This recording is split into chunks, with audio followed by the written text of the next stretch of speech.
জয় মা জয় ঠাকুর। আজ আমরা প্রায় 6 কিলোমিটার হেঁটে ইন্দ্রেশ্বর মহাদেব এসে পৌঁছলাম। খুব পুরনো মন্দির, অনেক দিনে নতুন করে আবার তৈরি হচ্ছে। নন্দী, খুব সুন্দর নন্দী। তা মহাদেবকে আমরা দেখতে পারলাম না, কারণ মহাদেবের মন্দিরে কাজ হচ্ছে নতুন করে। মহাদেবকে কম্বল জড়িয়ে রেখে দিয়েছে। এখান থেকেই প্রণাম করলাম। হর হর মহাদেব শম্ভু। খুব সুন্দর মন্দির।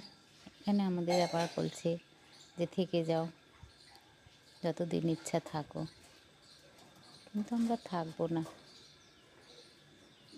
গুরুদেবের মূর্তি করে পুজো করা হচ্ছে।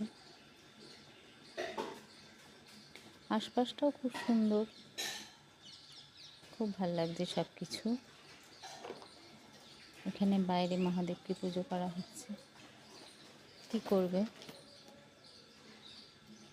খুব ভালো লাগছে দেখতে। তোমরা যদি পারো তো আসবে।